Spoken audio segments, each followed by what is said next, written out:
What's up, everybody? It's the Alex Leak and Friends NFL podcast, back for another week. I am your host, Alex Leak, and this episode is a 2019 Week 7 Minnesota Vikings at the Detroit Lions episode. The 4-2 Vikings at the 2-1 Lions. Big game in the division here, as the Lions look to get back above 500. And the Vikings coming in, Kirk Cousins actually playing pretty well. He's on a hot streak based on the last two games. So the Vikings trying to improve to 5-2, stay pace with the Green Bay Packers. Big game for both teams in the NFC North. The Vikings had won 3 straight games against the Lions, so it was a big game trying to end that streak for Detroit at Ford Field. Starts out with Matthew Stafford throwing a 16-yard touchdown pass to wide receiver Marvin Jones, who spins out of a Trey Waynes tackle and runs in for the touchdown. Lions jump out to a 7-0 lead. Then Kirk Cousins and the Vikings come right back down the field, and Cousins fires a 25-yard touchdown pass to wide receiver Adam Theilen, who makes an incredible toe-tapping catch in the back of the end zone to tie the game at 7. The bad news on the play, though, for the Vikings is that Adam Theilen is injured on the play and would not return in the game. On the next drive, Matthew Stafford becomes the fastest player in NFL history to throw for 40,000 yards. Did it in only 147 games. Pretty impressive. Stafford has always been a stats machine, passing yards machine in his career. Then Stafford throws a 3-yard touchdown pass to wide receiver Marvin Jones again. Puts the Lions back up 14-7, and a hot start for Marvin Jones. Cousins would come back down, throw a 1-yard touchdown pass to rookie wide receiver Kerryon Johnson, and the game is tied at 14. Not a lot of defense in this one, as you can tell. Then Vikings running back Dalvin Cook rushes for an 8-yard touchdown, and the Vikings take a 21-14 lead. And Stafford would find Marvin Jones in the end zone again for his 3rd touchdown catch just before halftime. Ties the game at 21 apiece. Jones makes up for a drop in the end zone a couple plays before. So at halftime, Vikings and Lions tied at 21. Kirk Cousins to start the second half finds fullback C.J. Ham for a 5-yard touchdown pass off of play action, and the Vikings take a 28-21 lead.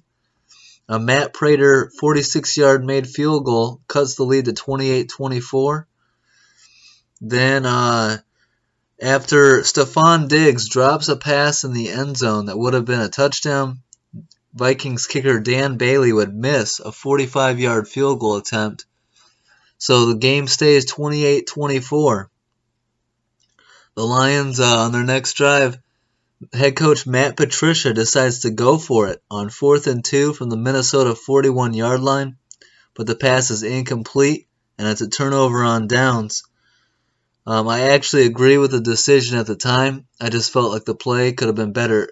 It should have been a better play call, and the play was not executed very well at all. The Vikings really knew what was coming. They expected play action pass, and they were all over it. So big stop by the Vikings defense. Then Kirk Cousins throws a 15-yard touchdown pass to tight end Kyle Rudolph and extends the lead to 35-24 Minnesota mid-4th quarter. Stafford would throw a 2-yard touchdown pass to Marvin Jones, who for his 4th touchdown catch in the game, which is a career high for Marvin Jones. Incredible performance in this game. Matt Patricia decides to go for the 2-point conversion here with just 3 minutes left.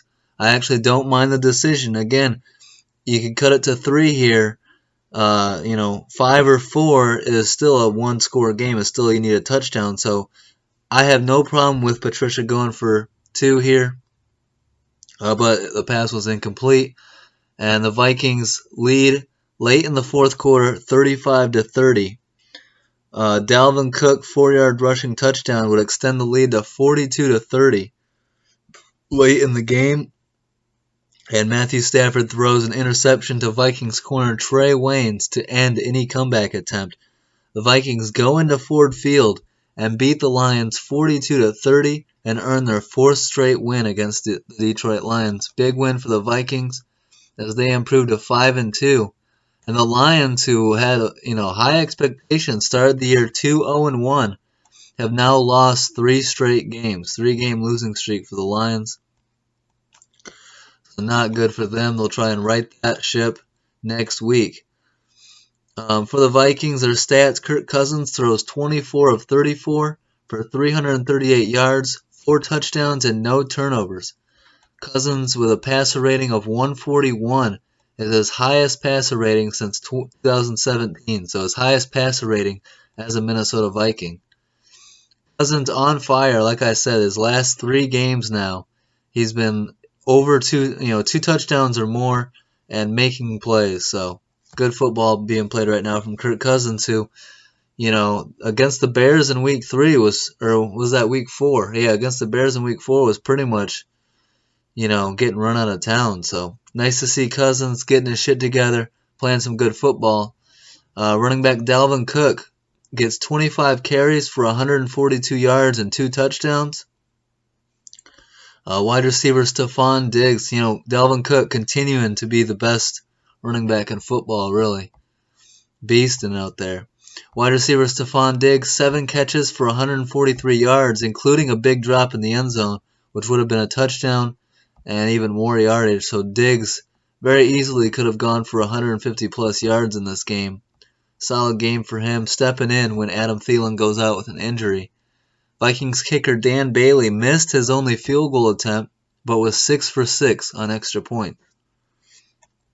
Looking at the Detroit Lions stats, Matthew Stafford throws 30 of 45 for 364 yards, 4 touchdowns, and an interception. No Lions running back rushes for more than 29 yards in the game. That's, not good, but you're going up against a solid Vikings run defense. But still, you got to do better than that. Less than 30 yards from any running back, it's not going to cut it. You're not going to win too many games that way. People have been talking about this Lions defense being much improved and a pretty good unit, but when you don't establish the run and you get your defense out there for longer periods of time, they can wear out throughout a game. Wide receiver Marvin Jones, career day for him, 10 catches for 93 yards and 4 touchdowns. He's the first Lions player with 4 receiving touchdowns in a game since 1950. Wide receiver Danny Amendola catches 8 for 105 yards. And wide receiver Kenny Golladay was held in check in this game, held to just 1 catch for 21 yards. Lions kicker Matt Prater, 1 for 1 on field goals and 3 for 3 on extra points. And really, the Lions, I don't know, maybe it's some fake news that the Lions defense has been getting love, as they've allowed a quarterback to throw for over 250 yards in each game this season. So we'll see if they can shore that up. Injuries in this game: Adam Theilen, hamstring, did not return. Lions running back Kerryon Johnson, knee, has since been placed on IR. So a big loss for the Lions there. Kerryon Johnson can return at some point this year. But look, if and Darius Slay with a hamstring injury. If I'm a Lions fan, I'm nervous. 3-game losing streak, and the hope for the offense was built around Kerryon Johnson. First 100-yard rusher, close to 1,000 yards rushing last year. They were hoping to get that done this year. Kerryon's really a big part of their offense, and to lose him for a substantial amount of time here is really going to hurt the Lions. I think they can get back to 500 next week, but I don't expect to see this team in the playoffs, and I think by the end of the year, these Lions will be below 500. Now, these Vikings sitting at 5-2, I do expect them to continue to win. They play the Redskins at home on Thursday Night Football tomorrow night. I expect a win there. I expect the Vikings to improve to 6-2 at the halfway mark of the year and be sitting pretty good, with the Packers right there leading the division, but the Vikings only a game out. And the Bears, sitting at 500, not doing as well as they should. And Kirk Cousins playing better football. Dalvin Cook having a, MVP type year, kind of best running back in the game so far this year. So optimism in Minnesota and the Lions, looking to rebound quickly, and losing the running back isn't going to help. On top of that, a trade this week as Lions send safety Quandre Diggs and a 7th-round pick to the Seattle Seahawks for a 5th-round pick. Now, reports are that this trade did not go over well in the locker room. I follow Quandre Diggs on Twitter, a big fan of his, and not only are his teammates and the locker room unhappy with the trade, unhappy seeing Quandre Diggs shipped out, but the fan base is pretty upset as well. They don't understand the trade, especially at this time in the year. Maybe he rubbed somebody the wrong way. Maybe Matt Patricia and him got into it or something. It doesn't really make sense, this trade, and there has to be something else going on, but we'll see. I might get a chance here coming up soon to interview Quandre Diggs' older brother, so maybe I can ask him a question or two about, surrounding this trade from Detroit to Seattle. Up next, like I mentioned, the 1-6 Redskins at the 5-2 Vikings on Thursday Night Football tomorrow night. I got the Vikings in that one.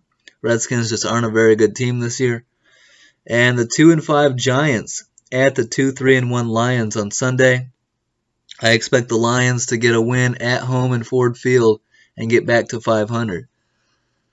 So, we'll see what happens, but big game here, and the Vikings come out the victor and improve to 5-2 on the year. Lions fall below 500. Unfortunately for Lion fans, they know that spot well, and they're hoping that they can get back to 500 in Week 8 against the Giants. So, hope you guys enjoyed this episode. Don't forget to like, subscribe, and leave a comment. Let me know what you guys think. I'm going to keep these episodes coming out.